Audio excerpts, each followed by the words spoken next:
It is the Anfield Wrap. I am Neil Atkinson, Damian Kavanagh, Martin Fitzgerald and Sean Bennett, all to talk about the mighty, mighty, mighty boys in red. And Sean, on this Monday morning, when it's weirdly snowed in Liverpool, we might get back round to that, we find ourselves in a situation, possibly feeling the best we've felt about this football team, certainly since Joe Gomez got injured. Liverpool, at the minute, look like they may just be capable of anything. Yeah, it's mad the difference a few weeks can make, and top four definitely looks on now, doesn't it? I think all round everyone's benefited from that break. I think at one point there was 3 weeks without a game, wasn't there? There was like international games. The weather was good. Mo Salah was talking to Spanish journalists again. It literally felt like the summer break, didn't it? And I know I really kind of came back into this game feeling like it was, the first game of the season, and I think that's really showed with the players as well. But I do think it was a great win. I think clean sheets almost feel as good as wins now, don't they? I think that's that can't be underestimated for not just for Kabak and Phillips, but Trent as well and Robertson. It's not all just about them going forward, getting assists. That does really show that back four as a unit is working.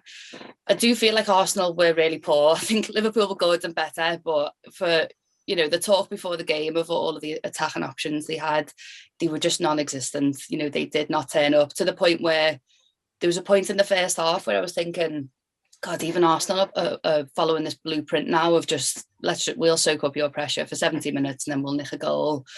And they just weren't showing anything. And it got to the point where I was thinking, we can't not win this game because they are that bad. Like, if we don't win this game, we're in trouble because it's just there for the taking. So yeah, made up 3 goals, clean sheet, bank holiday. I haven't actually got the snow here yet. It's quite sunny where I am in Halewood, but yeah, sunny bank holiday weekend. What more can you ask for? Maybe I'll get down to you, Damien. There is a lot in what Siobhan says there, what Sean says there. Sorry, Sean, I'm going to do that all the way through this show. I apologise enormously. A lot in what Sean says there in regard to, for me, first and foremost, it isn't just the clean sheet. It's the manner of the clean sheet, in that they didn't get anywhere near our goal. I think the Pepe effort in the first half, if it had gone on, it would have been given offside. So it's in the stats, but it doesn't count because it would have got called back for VAR. So it isn't just that Liverpool restricted Arsenal to no goals, as Sean says, but they restricted them to no meaningful efforts. And for me, that's the sign of defending well. The keeper wasn't pressed into service particularly, which was a real shame because he looked magnificent. Instead, we were just left to appreciate a Liverpool side that crushed the life out of Arsenal. Yeah, we played them off the park, didn't we? I think we demoralised them. And if you look at it, obviously you're watching a team that's done everything there. Arsenal have got some dangerous players, and if they're given an opportunity, they can cause you problems. And so the big thing is, don't let the team get them an opportunity. Absolutely dictate the game, dominate possession, play the game where we want to play it, and play to our strengths. And this is our way out of it. I love the mini-season mentality of this. Yep.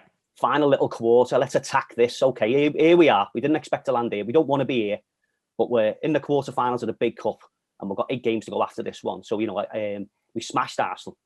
And I think Arsenal, it was, Sean said that right. I think they were absolutely rubbish. Arsenal, man. They were horrendous. But I think we'd have beaten anybody. And the key for us in this run, in the remaining games in the big cup, however many there are, and in the league, is the fact that we have got that weakness there. It doesn't go away. We've got 2 inexperienced lads who are giving it all and who are growing together because they're in a settled side, because they are good individual players. Not the standard that we want. We're going to move on, but this is the lads who we've got. But the 9 players around them are European champions. Yep. The 9 players around them are league champions. They've been round the block.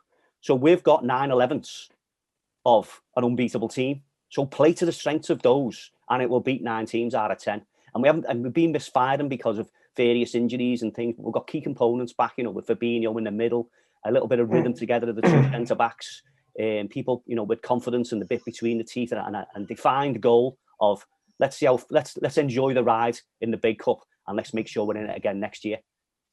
On Sean's other points, Damien, which I think is worth dwelling on, was that sort of a little bit of a new season feel. As you've said there, it's the idea of this quarter season that's running, but also maybe, no matter what happens at this point, with an eye on the next campaign as well. Markers being laid down, standards being re-established.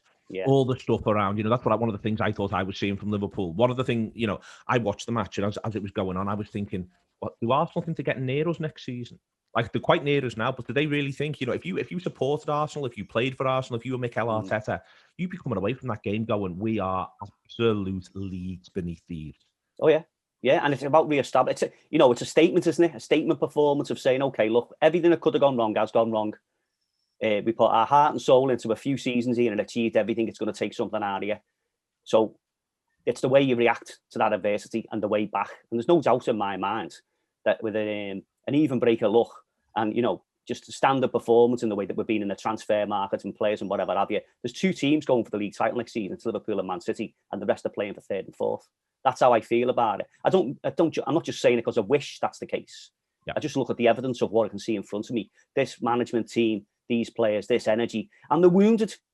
And if you look at the way Man City have reacted nobly to the fact that they were very disappointed with their points total, they can talk about a similar journey in the preceding seasons. They've come back and done the business. I fully expect it from us. And it's a delight to watch, isn't it? And we're all looking forward to these games now. If you look, we've just had a marvellous bank holiday weekend.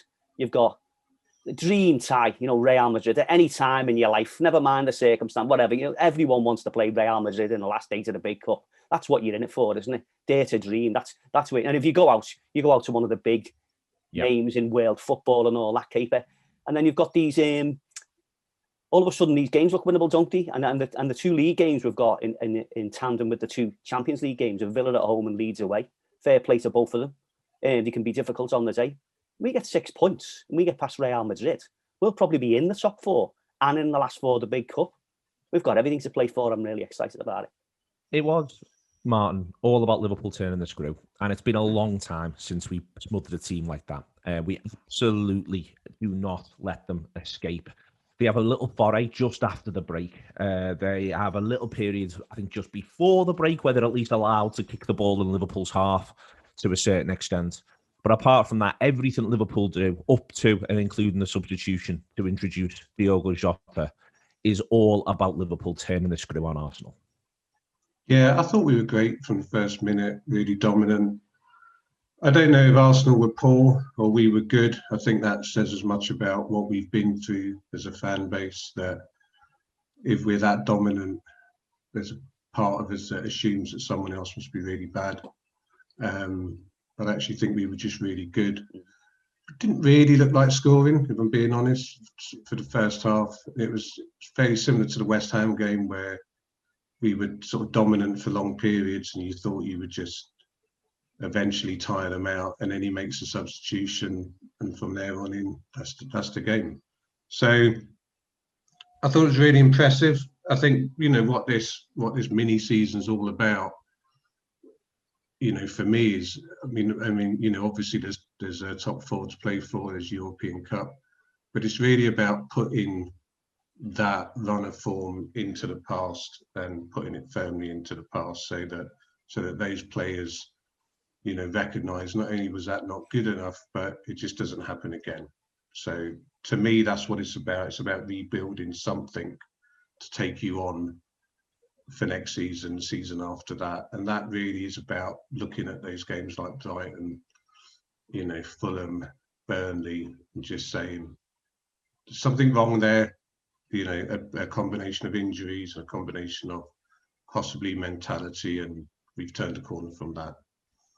Within that, to come back to it, Martin, you mentioned there about Jota and about how he changes the game. To me, I feel as though Robertson was only ever doing an hour full stop, and I think there will have been a desire to get Jota on. But to me, it showed how in control we thought we were, that we effectively took a body out of midfield.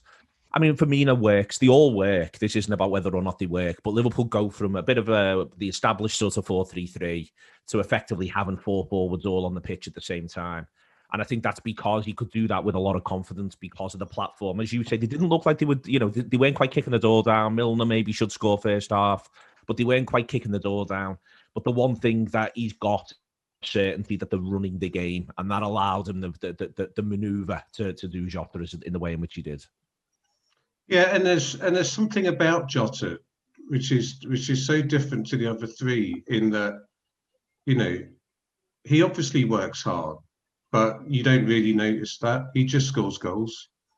And when you look at the first hour, the front three are all toiling a little bit. They're all being man marked, and they don't have much space. And then this little guy comes on and he wins a header between two 6-foot centre backs, and off we go. And he just seems to have that about him that you can no longer say that his introduction to the team was a purple patch. He's just really good at scoring goals, and you don't really notice everything else that he does, which isn't to say everything else that he does is bad, but he does the thing that the other three have been struggling to do at parts this season, with the exception of Salah. But even in some games, Salah looks a little bit stifled. But sort of Jota has this. I mean, his second goal was just this sort of opportunistic greed of just running on to that when it looked like Mane had set himself up, and the force with which he just hit it in the goal was your kind of classic close your eyes and let's talk about it later on. And that's what he does. And when he's on the pitch, I just think a little bit like Rush, strikers like that. He has an eye for goal. Sean, one of the things that he does, Martin says it there, the header, he gets unbelievable power on it. The placement's not unreal, but the power of it's unbelievable. The strike for his second goal, it is just unerring. Like, I am just going to kick this very hard and he'll hit the net, and then we'll, as Martin says, you'll discuss your options later. But the run for that second goal as well, he's arced in. I think we've seen this season, I think Firmino, I think Mane's in the middle of it right now. He's very much in his own head around the penalty area. Salah's a little bit unique. He's a little bit relentless, but he still can be a little hot and cold. The Jota thing since he signed for Liverpool is just this unerring desire to be between the sticks and about to hit the ball or head the ball as hard as humanly possible. It is, and I don't think we haven't had a striker in that sense who's such a good header of the ball in a while. I know obviously Firmino, Salah and Mane have got the strengths, but it's always been about these 1-2s and all these different kind of moves that they've built up over the past 3 years. But he just adds something completely different, and I love it. It's almost like when he's scoring headers, I'm just not used to seeing that many headed goals. I think he just adds for Portugal different as well. Yeah, exactly. Like what a week for him. But I think he kind of reminds me of Salah's first season in that I think a lot of opposition don't really know the type of player he is, if that makes sense. I feel like now people kind of know Salah's going to dribble usually a bit too long in the box, but he's going to kind of find these mad pockets of space that no one else would even try. Mane, just the sheer strength, he'll just pass to himself and then run on the end of his own ball. Firmino's obviously will drop a bit deeper with little flicks and tricks to set the other two up, but I don't think anyone's really figured out Jota, and I'm kind of loving this golden hour that we've got of him while people don't really know what to do with him, and he's just causing havoc in the box but doing something completely different that the other three can't do, which is a task in itself when you think of everything they've achieved in the past few years. So yeah, loving him. I think he's a breath of fresh air, and I do wonder what that game would look like if he didn't come on. I think it's quite clear the impact he's got, but when it was getting to around the 50-minute mark, I was you build up the narratives in your head, don't you, of how you think the game's going to go, and it wasn't the best, and it looked like it could kind of it could have ended up as a stalemate, potentially, like one of them days.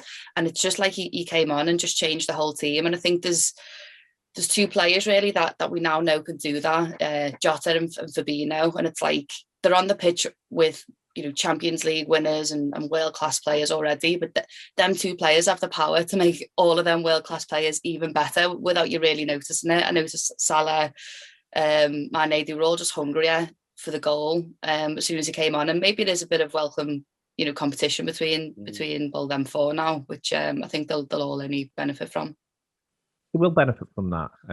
Damian, Sean's point, I think, around what Jota is able to offer and how it's surprising opposition defences. I would argue it's still sort of surprising us a tiny little bit. You do think that yet again Liverpool's coaching staff have seen something in the footballer. I watched him for Wolves. I liked him a great deal. I was pleased when we bought him, don't get me wrong. I like Wolves. I've talked on shows that I think Wolves are a really interesting team and they do a lot of good things well. So I wasn't at all naive about the footballer in question. You know, his ability, his general sort of worth of around the 40 million mark wasn't a surprise to me. But the player he's been for Liverpool has been a real surprise for me. You know, I did not see this exceptionally aggressive direct poacher. I did not anticipate he'd be this sort of player. No, I didn't. I mean, I was satisfied that we signed him. And probably after the second time I'd seen him in the red shirt, I was like, my God, what a player. I just didn't see this. Obviously, you know, it's so satisfying, isn't it, that the talent spotters at the club you support are ahead of the curve. That absolutely was it. There's been nothing wrong with the front three other than the fact that they've needed a blow. And they haven't had one because of the drop-off in quality. And so what's the problem? And obviously this injury that Jota had has contributed to them, you know, running out of gas a little bit. This lad just is a breath of fresh air, isn't he? I love the first goal, obviously, for the delivery. But the second goal, his second goal, I really liked because of the aggressive nature of it. I love the way the fact that as the ball's going down the right-hand side, he's coming off that left post. So he's making sure that if it drops in the middle there, it's not going to go past him. He's got the opportunity. And there was one fella on that pitch who was going to make sure that ball was in the net. And he's aggressive is the word about it, and selfish when he needs to be. And he does that thing of the speed of the ball beats the man, doesn't he? He gets a chance, it's like bang.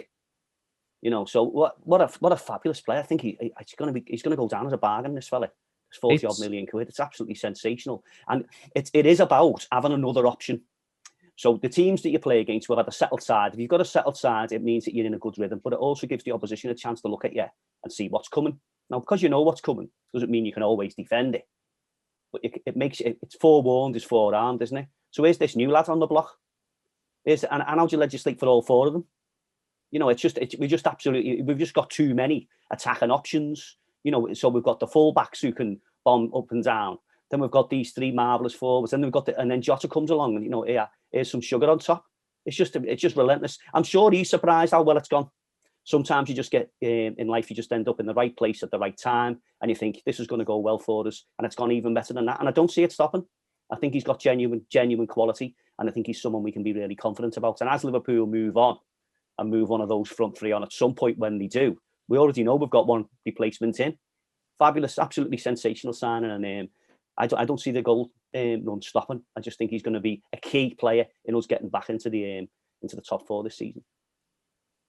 On his numbers, Martin, before he comes, he gets 9 and 14 in Europe last season. He's only 7 Premier League goals, but it's sort of a little reminiscent to me. You know, he gets 18 in the Championship a couple of seasons ago, 16 all comps last season, 10 double figures in his first Premier League season in there. But it's all a little reminiscent to me of the way Salah's numbers looked before Salah turned up.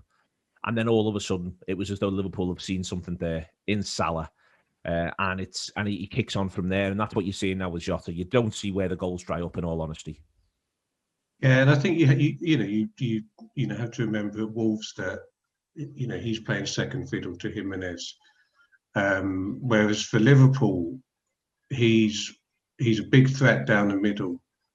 And what sort of really pleased me about the game on Saturday was that they kept Firmino on. So it's not this endless discussion of whether it's Firmino and Jota. So you look at those three playing as a three, and everyone knows how to set up against them, which is Firmino's going to drop deep.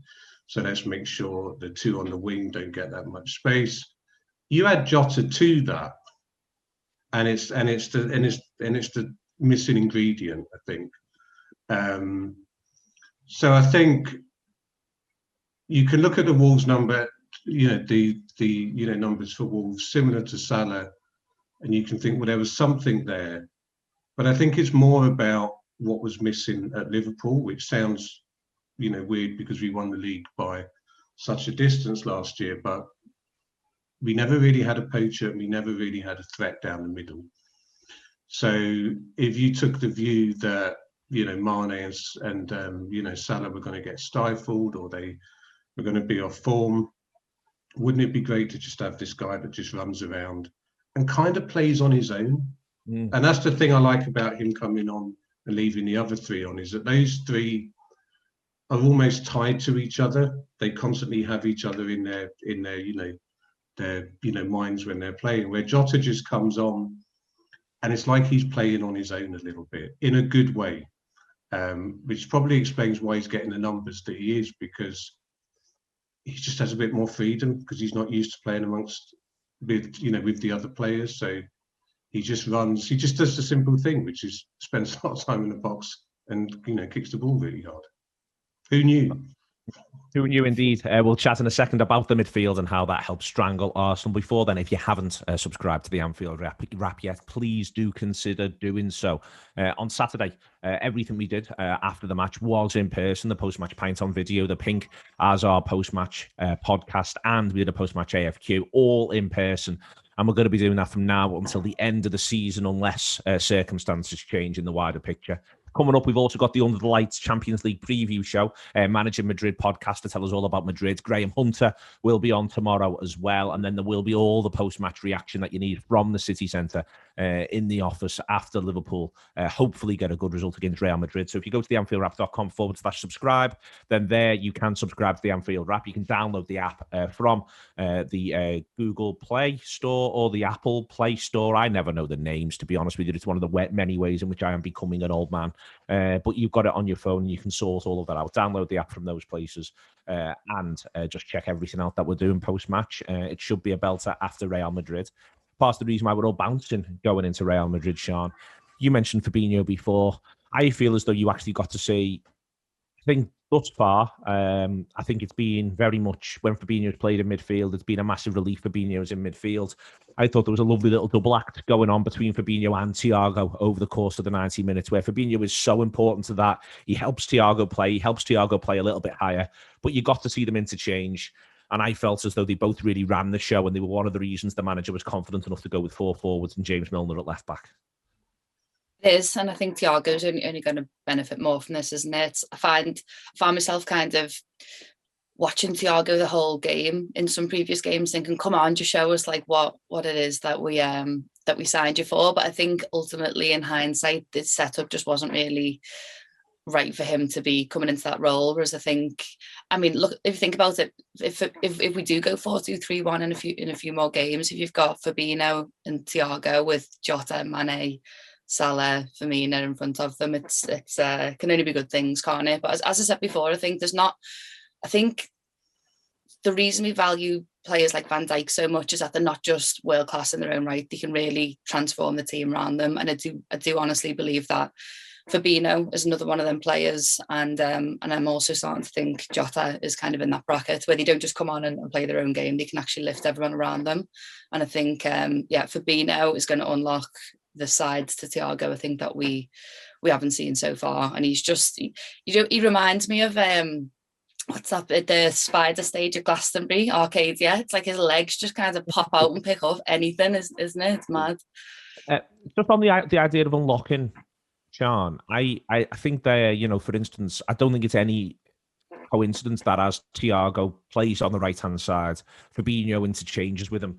Suddenly you feel as though Arnold's able to get forward more. He's able to get the ball earlier because Phillips finds Thiago or Fabinho. They then find Trent and get him involved. When you're talking about unlocking players, I thought you really got to see that with Phillips, with Arnold, to an extent with Kabak, from what Fabinho and Thiago do. Defo, and that's the third consecutive clean sheet I think we've had since Feb last year. And I think it's, don't get me wrong, Phillips and Kabak are starting to really form a partnership there, but I think it's no coincidence that they've got Fabinho in front of them now, and that's what's happening. It's a big midfield to dominate, at least theoretically, Martin. Ceballos was a player who was looked on fondly by Liverpool supporters prior to his first loan going to Arsenal from Real Madrid. Partey, as I keep reminding people, is supposedly the 6th highest earner in the Premier League, even if you include Gareth Bale, and he's come for a 40-odd million fee. Ødegaard is a remarkably exciting young footballer, and we've got to see him play for Arsenal at previous games, being able to pick and probe and find his passes. And I would say that Liverpool's midfield absolutely had all three of them on toast. Yeah, they just couldn't cope, and I think when you look at Fabinho, and everyone understands why he was put back to centre back at the start of the season, but I think it looks like a mistake now, because what he adds into the middle is just extraordinary. And in amongst a game where Jota scores 2, Arnold, does that, cross and ends any kind of criticism of him. You look at who's man the match, and it's Fabinho, because he's just the best in the world in that position, and he makes everyone around him better, just like Sian said. So whoever those fellas were you just mentioned to play for Arsenal, who cares? It does become who cares, Damien. I think it was fascinating to me. You see, and he's already had to make one sub due to an enforced change. The Arsenal manager, he's then just doing a like for like centre mid change for Ceballos on 55, as if to say this fella's not been able to cope here. We cannot get out. We cannot play any football. You know, he brings El Nene on for him. And I just thought that told the whole story, to be honest with you. 55 minutes gone. He's put himself in a position where he can't really make another sub, the Arsenal manager at that point, at least for 20 minutes, because, you know, if he gets an injury, he's down to 10 men if he was to take such a chance. And I just thought at that point, it wasn't quite throwing in the towel. It was 0-0 for God's sake, but it looked to me like he was thinking, I've got to do something and change this now, because these three lads in the middle of my midfield cannot cope with what's happening around them. Yeah, defo. I mean, you've seen his post-match interview. You could see he was full on, wasn't he? Yeah. He was like, you know, we were talking about it before, saying, you know, the statements that say Liverpool are just miles ahead of Arsenal. It's like, we can't beat these. Now, there'll be occasions when we do, don't get me wrong, but we're not going to finish higher than these in the league. There's a little bit of everything in Liverpool's midfield at the moment, isn't there? Yeah. And that's the thing. You know, it's all about combinations and it's about confidence. And it's like anything, you know, in life, you know, it's about, you know, we're not going to worry about what can happen to us. We're going to dictate this. Fabinho is just absolutely marvellous to watch, isn't he? And Thiago must be absolutely made up to be playing alongside each other, because they complement each other in so many ways. And clever footballers enjoy and find ways of linking up and find ways of exploiting little gaps, flicks, tempo. And, you know, these lads have been on the block, they've won everything. And it's Liverpool are playing to their strengths, and that's the key. And Fabinho being there is drawing the best from Thiago, the player that we were all so excited about, the player that we still should be excited about, who's going to light us up when we're all back in Anfield with his passing range and his vision and things like that. He needs a platform, and he needs his mates around him, and then his mates need him to capitalise on what we're doing. But I thought Milner as well. I thought he was great. He was just very James Milner, wasn't he? Yeah. We wanted aggression. We wanted positivity for the team. We wanted him shouting around. All that, yeah. Underrated. And I think then if you know, he's the ideal deputy to dip in every now and again when Henderson's not available. You know, because he brings those qualities, you know what I mean, that captain's role and the example and experience and all that. And you know, obviously he's not going to play every game, nor should he. But adding Henderson into that midfield as well. What I mean, you know, it's like I say, it's got a bit of everything in there. And I don't think there's many teams who are going to be able to cope with us, because when I think you see glimpses of this, when Liverpool have got their first choice midfield available, we just pass everyone off the pitch. We dictate the play. It's only been in flashes because of the injury situations. But if Liverpool get those players back consistently next season, we're just going to go back to dominating people, because that performance there against Arsenal, they won't do it every week, but you'll see it a lot. I'll come back to you on when that sub happens and what happens with Firmino, Damien. What I was really intrigued by was Firmino obviously continues to graft, but it felt a little bit to me as though Fabinho and Thiago were almost a bit like, no, you don't need to come back into our area. We've got our area. You stay up there. Honestly, you can just stay there. Because I was thinking, it might be a bit of a 4-2-3-1, and Firmino comes in and does bits and gets on the ball a bit deeper. And there was a tiny little bit of that, but it was mostly, no, you don't worry, because I'm Thiago. I'm going to get the ball to you there. And that's the way this is going to work. The ball's going to come through me, and then it's going to get to you there. You don't need to come back here to get it off my toes. Well, famously, Ian Rush said that about Dalglish, you know, when he was on his way up, and he was like, I thought, there's no point making that run. That's impossible. And he was just like, Kenny was like, go there, because I'll get it to you. Yeah. And that confidence of being in a team, of having that, of those units working together and playing each other, and having that confidence. So by the time Liverpool make the substitute, and at first you think, oh, maybe they're a bit light in midfield here, Arsenal are already on the ropes. They already know they're going to lose the game. They already know, in the heart that's what's going to happen. Of course, they're going to try to the end, of course, etc. But Liverpool had built up such a head of steam on them, and were dominating them in such a fashion. It was like, it wasn't a question of, there's going to be a weak link in midfield now. What it was going to be, we're going to overload you in the final third.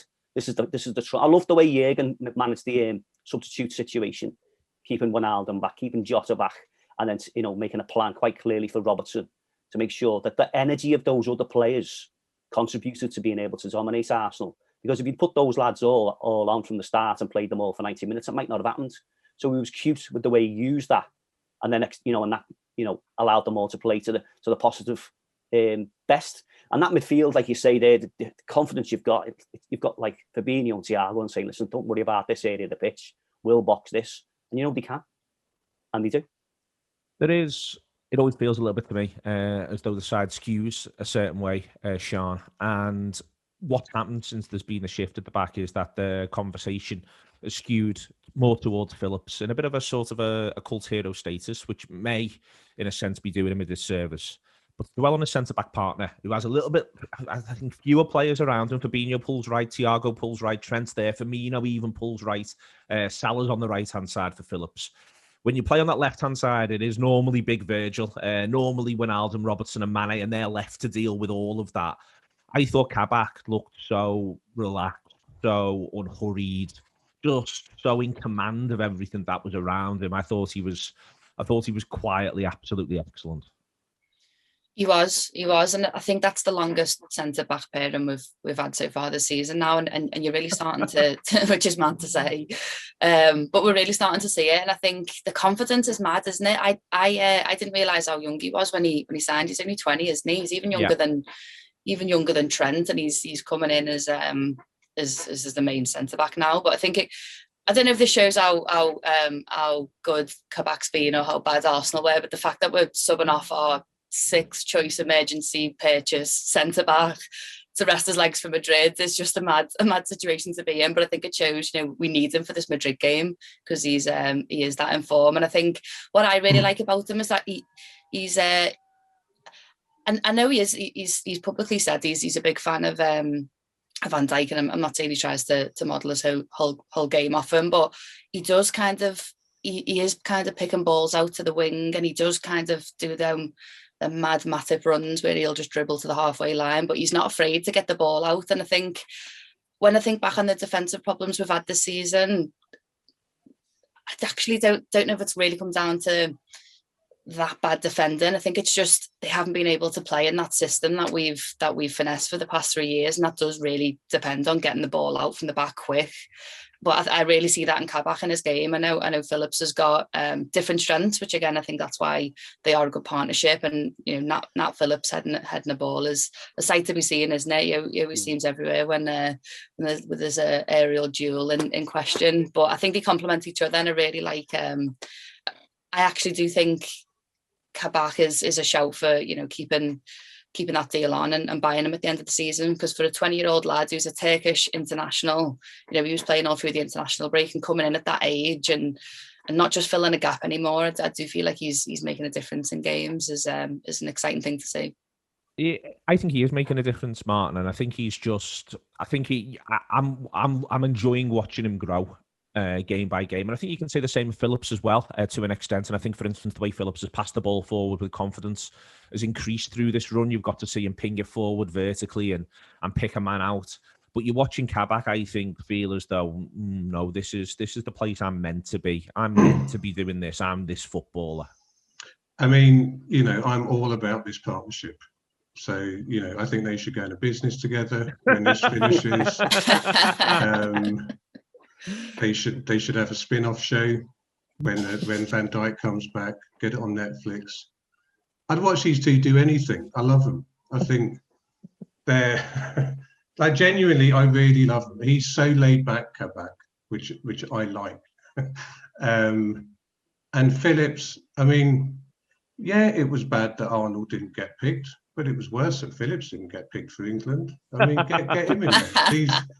These two are great, and they are two players who can genuinely say that they are playing above their ability this season, to the point where you have to recalibrate what their ability is, because they keep on surprising you in the sense that Phillips doesn't even seem to head the ball that much anymore, but he's just really comfortable on his feet. It's good with the ball. Kabak, just his what impresses me about him is his mentality, that he's had that awful start to his career. He'd been in a side in Germany that were like just letting in goals for fun, and now he's being rested, for Madrid. and he comes off and he has a little chat, and I have no idea what they talk about, the two of them. I think they should be like in a some sort of buddy movie, Thunderbolt and Lightfoot. I just love them. It will be a shame when they're not playing for us anymore because better footballers are available. But until then, let's just enjoy these two for what they are. And if they go to any other team together, I'm supporting them. They have to now do all the contract negotiations as a pair. Smokey and the Bandit. Yeah, just stay together. These two will be all right. And then as old men, they'll be in some sort of flat somewhere discussing that season where they both signed for Liverpool, reminiscing. I like them a lot, as you can tell. I like that you like them, and I like that as part of this, Damien. I like the way in which we are being given the opportunity to like them. I was worried about this one against Arsenal for them, in that I thought Arsenal can do a lot of things they might not like in terms of running at either of them, I think, relatively directly or something like that. And obviously, as you said before, they've got 9/11ths of a league and European Cup winning team around them. But there's part of this where, you know, when you watch a football team, any football team, it's about getting to see people grow, improve. That's what coaching is. That's what the manager sort of prides himself on. You know, that this is part of this is at any level of a football team. It's meant to be in part about we all get better together. Yeah. And when you watch the very best, you sometimes get to lose that a little bit. Like, you know, Thiago Alcantara comes in, we know he's incredible. Fabinho signs at a 50 million fee. So you've got expectations that he's going to be doing X, Y, or Z. Sometimes the footballers that you really do fall for are the ones where the expectations can be limited to start with, and you just get to watch them grow and grow and grow. Andy Robertson is an example as well. Yeah, very good example. I think it's the territory that we're in, isn't it? Because as Liverpool are moving up the league and then qualifying for the big cup and then competing for the title, the opportunity to watch players grow diminishes. Because if you are going to play at the very, very top, you can't be messing around. You can't say, well, yeah, there's 10 games. That might cost you the points that'll cost you the championship. So it's an unusual set of circumstances for the last couple of years. I love the anticipation of Kabak and the calmness of him. And I like the idea of the fact that we were linked with him a while ago. And so it looks like succession planning for Liverpool and not something that they've brought in as a quick fix to an immediate crisis that we've got. It's like they've got their eye on this lad and they think he's going to be part of something growing forward. And I think, you know, the start of next season, I don't expect him to be in the starting lineup, but I do expect him to be at the club. I think he's earned his chance, and I think Liverpool will keep him. And you know, it's about them, like Martin's analogies there about them being together and like an unusual combination, aren't they? It's like, you know, the two of them walked into a nightclub not expecting to leave with anyone like that, but they've gone out very happy together, haven't they? Do you know what I mean? It just works because they're playing to the strengths, and Liverpool are taking the pressure off them because of the other 9/11ths. You know, and you know, Phillips, you know, he was like I remember me dad describing a player I played alongside a long time ago, playing centre back, called him the mallet. Basically, I like his flaying an army in there, giving someone a bit of blood. I like the fact that he wants to put it all on the line, and I like the fact he's complimented by someone who isn't any of that. I've never heard the sound of his voice. He just wants to anticipate where the ball is and pass it along and play his part in the team. And that unassuming style looks as though it's going to get us, you know, get them over the line this season. And the fact that they're a partnership and they're playing together, and that's it. And it's great watching them grow, like you say. You know, I think cult hero wouldn't do Phillips a disservice. I think his Liverpool career, you know, was very nearly finished at the start of the season. He had that highlight of getting on a plane, coming back and making a show of Everton with the kids and then flying back to Stuttgart. That's enough for anybody who's a Liverpool fan. But what he's doing here now, he's given us a fighting chance. And you wouldn't have expected that. And where he ends up in the, I don't think he'll still be at the club next season, but I think Kabak will. And it's a pleasure to watch them. You're right, yeah. And it's like you feel like they're yours, then, don't you? Yeah. When you're watching them grow, you feel like you've invested in them. And unfortunately, we're not in the stadium to encourage them at the moment. But I'd love to get. Can you imagine if either of them scored? Oh God! Oh yeah. my God! And if it was a goal and the other one assisted the other one. So there's a big cross. Kabak heads it to Phillips. Phillips heads it in. We win the European Cup. That's the end credits. Fucking run off the pitch. That's yeah. We could all retire then, couldn't we? Just end the club. Just retire everything. There's a glorious moment it sort of feels a little bit rocky, a little bit sort of like a kind of feel-good movie script. That there's these two fellas that were going nowhere, and what they didn't know was that they needed each other, and through a collection of insane circumstances, they've been bonded together, and it will end up with one of them heading the winner in the European Cup final. And when that happens, then I'm never coming on these shows again or anything, because that's it for me. I don't think anyone can follow that. I'm not even watching football ever again, because it's finished when that happens. There is, and I think it might happen. Oh yeah. It feels perfect. You can't say, yeah. I'm now at the point where I think it's more likely to happen than not. Like imagine I came on here a year ago and said Phillips and Kabak had just said that. You'd be like, who the fuck are they? Whereas now it's entirely, it's almost like they're not scoring now to just build the tension for when they do. Good for them. What a nice bunch of lads. Good for them, indeed. There is other players you've got to see grow. And with relatively little adversity, Sian, is Trent Alexander-Arnold. And what I mean by relatively little adversity is that he's clearly such a sumptuous, remarkable footballer. Even when he's had bad games, they've been able to be explained away to an extent by his age, by the fact that there's always that sort of feeling that he's a certain type of right back who will have a couple of issues. For instance, has a tough time against Zaha, a tough time against Rashford 2-3 seasons back. But we always felt like we were watching him grow, but we also knew he was ever so special. He's had for the first time, I think, outer Liverpool adversity to deal with. And what I mean by that is I actually don't think Liverpool supporters feel as though he's been toiling anywhere near as much as is perceived, I would say, wholly incorrectly around the rest of the country. The manager gives him full-throated backing before the Arsenal game, and he pays him back in spades. This is the way in which you deal with adversity. And it felt to me as though Trent Alexander-Arnold's performance had a lot of needle in it. It did, and I thought it was interesting how much Klopp spoke about it. He does usually shy away from getting involved in any debates like that when it comes to who's getting played on an international level. And I'm pretty sure, like most of us, he's glad of the rest for someone like Trent, who has played so much football. But yeah, I think the England stuff doesn't really bother me. Like, as I'm sure most Liverpool fans would rather them have the break than not. But I think it's almost like he's his own worst enemy, and that he's the levels he's been setting have been that off the charts that, a few run over bad games, which the whole team has had more than the fair share of in the past 12 months. Suddenly it's like he's a player in crisis. But I think he's actually been one of our most consistent performers in the last few weeks. I think that was his first assist since January, so that has been coming. But I thought the way that Klopp really kind of came out to back him so much, I think Klopp is very aware and mindful of this confidence. What did he call it? It's like a small flower that you can step on. Yeah, and I think he knows, like, this is like a real pendulum swinger. I just think this whole week has been, and going into the Madrid game and stuff. And I think he knows the kind of when once we get in that groove of being the mentality monsters and getting that confidence back, there really is no stopping us. And I think Trent is that type of player. He is a confidence player. But yeah, it did it meant that bit more, didn't it? With the celebration, I think.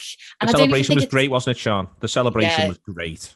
Yeah, and I think we all kind of did that at home, just because it was I think all of the narrative building up to the game, it just meant that bit more, didn't it? And I think he was fantastic. I think he was actually in for a shout for man of the match as well, because he did make such an impact. Such an impact that he makes, Damian. I mean, there's an argument you can come away and say they were all up there for man of the match. You'd certainly rank Liverpool's performers as 13 of the top 26 that get on the pitch over the course of the game, because they were all that much better than Arsenal opponents directly in front of them. And it's worth pointing that out. This is a footballer who's had a lot of grief for his defending. I think some sort of a little bit legitimate. I don't think he's been great one-on-one this season, but I think he's read the play really, really well at times, Arnold. And there he's coming up against Aubameyang, who again is one of the top 10 highest earners in the Premier League. He's coming up against a lad who wins last season's Golden Boot. He's coming up against this footballer, and Aubameyang does not get a kick against Trent. Yeah, and I think It has been unfair, the treatment of Trent. And it obviously matters to him about playing for England. And so I respect that as much as can't stand the ground the team walks on, you know. But I think both the player and our manager have handled the situation fantastically. And international football, you know, is to be respected, and everyone likes to watch the World Cup. And then some of our players, like Jota, getting back into match practice, Shaqiri keeping his hand in, you know, doing well in international matches, that can work for you. And sometimes it's better that you just need a break and you need a blow. And I think he's had a bit of criticism, and obviously that will always sting anybody, won't it? But I don't think he was playing as bad as people thought. And I certainly didn't think the English team had not only a better player, but a better substitute as an option to him. I mean, Trent is as part of a team that's been misfiring, and as part of a unit within that team which had more weaknesses in it than anywhere else. He's sort of lumped in and sort of like, you know, blamed as part of that shit. But, you know, if you're playing fullback, you need to know where your centre back is. You need to know where your centre midfielder is, and it all relates to how you are then allowed to show your best. And so, if people can't read that and think that he's off the boil, well, that's their lookouts. But we know we've got the best right back in the league. We know we've probably got the best right back in Europe, and he's a fine young fella, and we're all really proud of him. And I think he's going to play a decade at Liverpool. And I think he's going to, you know, win loads more medals. And Aubameyang there is a fine player, but Trent just turned him right round, didn't he? Because he had the support of his teammates, because he had the needle. I like that. Yeah, it's a good point. He probably felt he had the point to prove. He wanted to show it. And he just, Liverpool, because of the way he was supported by his teammates, he was allowed to exploit his gifts. And his opponents didn't get a sniff. And what a fabulous ball that was for the goal. You know what I mean? It's just, his assists. If this lad continues in this way over the next few years, he is going to be the greatest right back we've ever had. Now, that is some statement from a team that's won 6 European Cups and all kinds of league titles. Yeah. He's almost reinvented the position at Liverpool. Do you know what I mean? He's not like right back, right half. He's like right wing back. He's further forward than that. But going back to it, his first duty is he's got to be better at one-on-ones, and he's got to, when he's not doing his best and whatever. But I think he's been competent. So I just think it was a fine example of the way Liverpool have managed the situation as a whole. Really, since we've had to regroup, we've had to get back to basics, we've had to play a bit differently because the lads he's playing alongside, and it's like, okay, set. This is what we've got. We've got a settled side now. Let's go and do the business. I think he's marvellous, and I think Jürgen and Trent himself have handled this beautifully. And I think if England don't pick him, that's their loss. Yep. And I would be disappointed for him, because I can understand he'd want to play for the team. So that, and then he would grow as a player like that by the experiences of that. So, it is in our interest that he does play for them. I think it was to our advantage that he didn't play for them during this particular international break. Next game, Martin, Real Madrid. Madrid win at the weekend against Eibar. They find themselves slap bang in the middle of a title race all of a sudden. Atletico Madrid. Who did they play? Eibar. Eibar. I don't know who they are, but sounds like one of Bob Gutman's new places. Yep, they got themselves a good. I'm not worried. I'm not worried on that basis. No. But they're in a tidy enough run of form. They find themselves now second in the table, 3 points behind Atletico Madrid. Behind them, they're a point ahead of Barcelona, but Barcelona play, I think, today. They've got a game in hand, Barcelona, as well. And if they win, they go 1 point. Win that game in hand, they go 1 point behind Atletico. My point here, Martin, is they've got a massive. They're in the middle of a title race, Madrid, and they've got Barcelona next weekend. It is a titanic clash. It is a season-defining week for both clubs, I think it's fair to say, given where Madrid currently find themselves. For me, Martin, the one thing I would say is we look about as ready as we're ever going to be for this, given everything that's gone on this season. That's what I'm excited about. I think that Liverpool look like a team that knew this was a season defining 10 days or so. They've started it ever so well, and I think it's going to be a titanic clash. Absolutely huge. I'm so looking forward to it. I mean, having the kind of 3 weeks off for some players, and even the players that played international football, just having a kind of change away from Liverpool is something that they've not had at Madrid, I don't think. So there's the revenge sort of narrative around it. There's the fact that this is what we're concentrating on. Just come off the back of a really good win against Arsenal. Everyone seems in form. everyone seems in form. So and it's only one half of a game. So you can't really be out of it by the end of Tuesday night.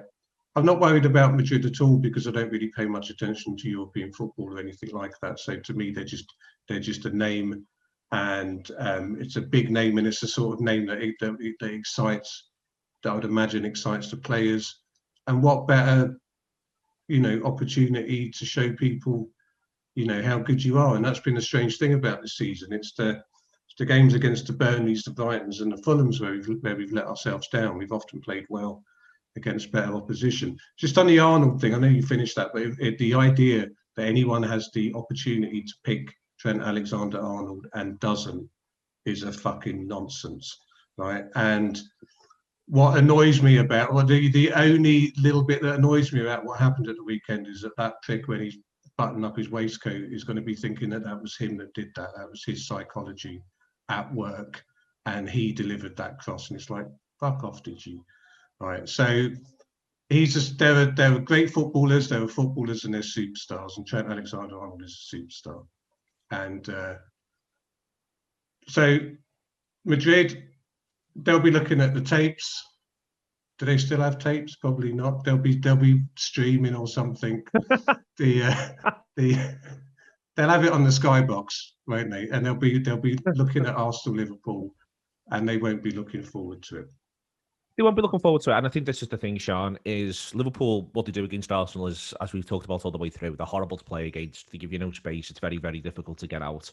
Madrid, what I would say is they've suited across the course of the season.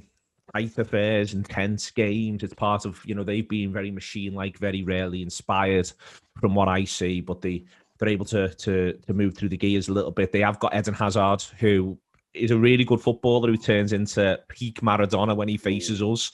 And it's him I'm worried about more than anything else.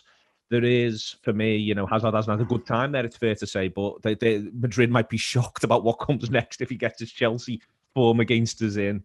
But I feel as though we're going into this, and I'm not having for a second that you wouldn't at least give us a 50-50 chance. I'd probably even give us a stronger one. And it's a strange thing to say, the way this season's gone. But in my head, for this one, I've got one eye on the other quarter-final because I want to know who Liverpool are playing in the semis. Yeah, defo. I think timing of this whole week has just been perfect, hasn't it? And I think we're starting to hit form. I think for the first time in a while, we can actually rotate. And I'm actually glad that that he did do a bit of rotation in the Arsenal game, and he is saving legs. But I know he said he never kind of gives that away, does he? But the fact that we can even do that, the bench is looking a lot stronger. I do think it's a no-brainer for Jota to start. I think Milner's even put a shout in to retain his place. He really put in a captain's performance, didn't he? And I think we're gonna need that for an away game against Madrid in the quarterfinal. So yeah, I'm going into it absolutely buzzing, and I think the players will be. I think more of this kind of perfect storm that's happened is that the players, some players have had the rest, like Trent, like Milner, and I think that's why they were looking so sharp. But then all of the lads that went on the international games, they all seem to have had great games, and they're just coming back buzzing with confidence. And I think for the first time in a while, an international break has really helped us rather than hindered us. In the past, you usually kind of find that we're a bit out of rhythm. I know Klopp speaks about rhythm quite a lot with this squad, but I think, timing is great. And as you say, Madrid kind of find themselves now back in a title race. They've just come off the back of a win. Benzema seems to be on form. I think he's just got his 24th goal of the season. So, we can't ignore that. Yeah, can't ignore that. And they just as much, I agree with Martin. I don't watch loads of European football, but especially with no fans in. I haven't watched too much footy outside of Liverpool, but they'll be going into this game looking at Kabak and Phillips and thinking they're a weakness, which are made up about, because I think we know they're not. But they're going to be trying to target that back line to catch us out. But I think I'm also thinking, with it being the away leg first, and just thinking of away goals and just thinking about how much that second half worked when we did go 4-2-3-1. Does he just go completely ballsy, 4-2-3-1, try and get as many away goals as we can, and then see what happens the second leg? But I actually do think just with the way that some games have been panning out, I really liked the I really like the subs he made and how much he kind of knew we could get through the game, but knew how much we had in our locker for that second half. And I can see him doing something similar again. I think Jota definitely starts, and I'm excited to see him head 10 goals against Madrid in the quarterfinals. Just quick on that, Sean. The other thing to point out with the subs is he gets 5 of them in Europe. Yeah. So he's got, he can factor that in, can't he? What I think we may well see, I don't know what you think, but I think at some point in both legs, we will see all 4 forwards on the pitch at once. But it might be only for 15 minutes. It might be for 20 minutes. It might be for 25 minutes because he's got that tactical flexibility, hasn't he? And how long has it been since we've even had that discussion? It's not. Yeah. It felt like I feel like in recent weeks the subs we've been making was literally to save legs to avoid any more injuries, but we're genuinely rotating with quality now. And before that Arsenal game, I was reading a piece on The Athletic about the return on subs and the goals and assists. And Liverpool were actually second in that table behind Man United. I think it was 4 goals and 5 assists. So, but them goals have come from the traditional starting 11 that have maybe been rested. But I think it just goes to show where the subs we're making when we can rotate with quality does actually make a difference.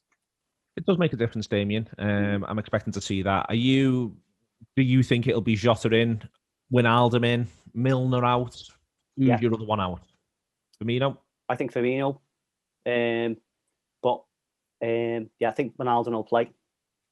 I think the energy being saved and the fact that there's a freshness, like we were talking about before with the Arsenal game, keeping everyone on their toes. But the 5 sub things is dead interesting, isn't it? Because you can sort of do a 15-minute blast or a 20-minute blast as the game dictates.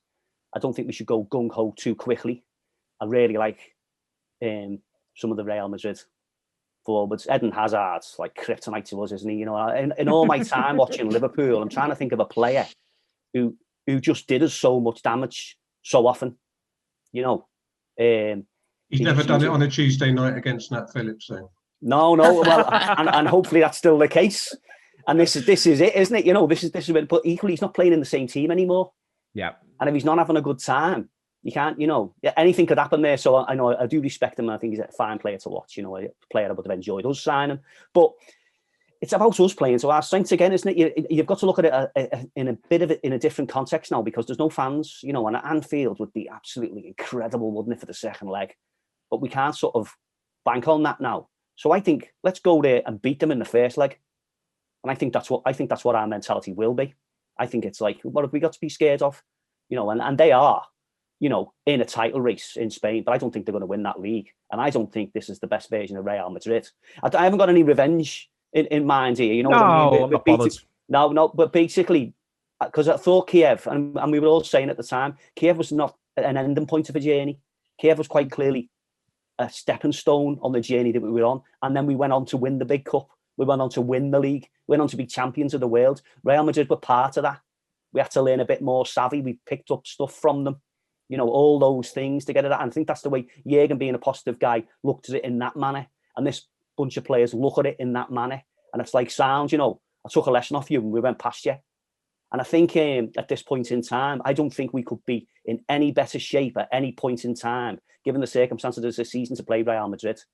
And I think then, if you get, it doesn't matter if it's not the best version of Real Madrid. If you get past them and you're in the last 4, you are a contender.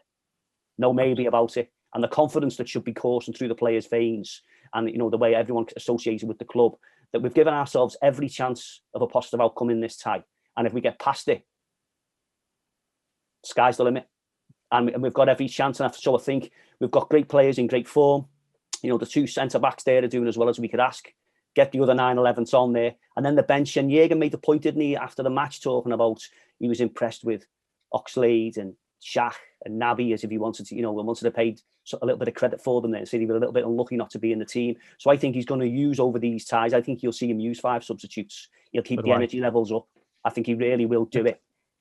Damian's point there, Martin, is one of the reasons why I think there may be a bit of a surprise in the team selection somewhere.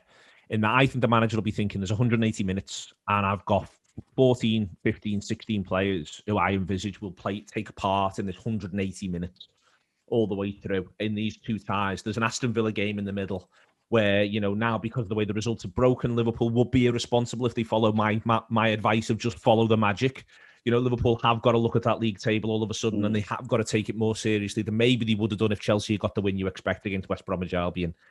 So I'm sort of the view. I think there might be a little bit of a surprise somewhere in the team selection for either of the two games against Madrid. Whether that's he starts with all four, whether that's where he doesn't bring Wijnaldum in, whether that's that Thiago's going to play.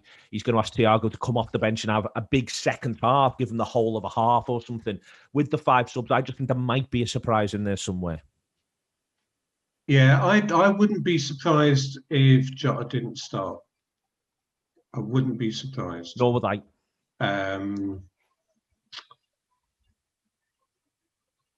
That's as much as I've got on the. That's fine. No. I think it's important you said it because which is basically me saying I wouldn't be surprised if the thing that happened at the weekend happened again. So, and I think he brings Genie in. I think Keita's an interesting one. I don't see him starting, but I think he's the one that's probably.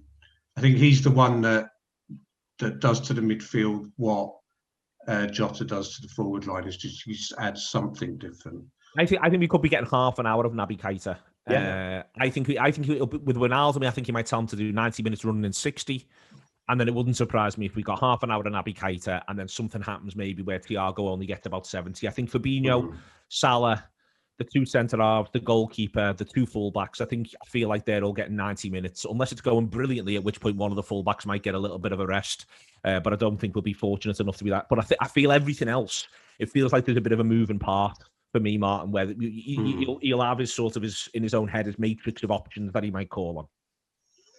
Yeah, I think these games are always hard because you can't really rest players during the game because it's only the first half.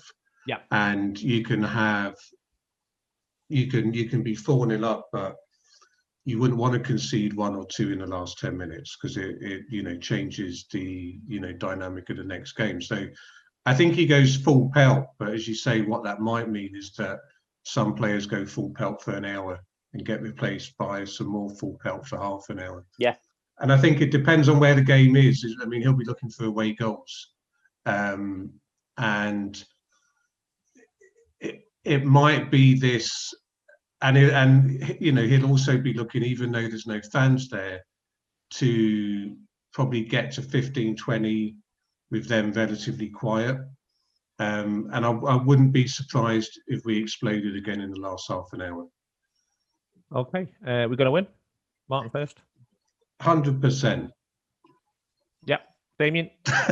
Yeah, I fancy us. Yeah, I do. I think we'll beat them by a goal. Defo. Sian. Yeah, defo 2-1 for me. I tell you what confidence there is in the mighty boys in red, but they're worthy of it. They were the absolute business against Arsenal. As I said before, everything you need around the Madrid game and from the Arsenal game is available on the Anfield Wrap. Both looking forward to this one against Madrid and then looking back at it in the immediate aftermath and taking a more considered approach. It's 2 massive games across 2 midweeks from a Liverpool point of view. And at some point soon, if Liverpool keep performing as they are and keep winning as they have been, I'm going to have a look at the league table around the top 4 finish as well. Thank you very much indeed to Sian, to Martin and to Damian. It's been an excellent Anfield Wrap on this Monday, and now the sun is most definitely shining in both Waterloo and Halewood.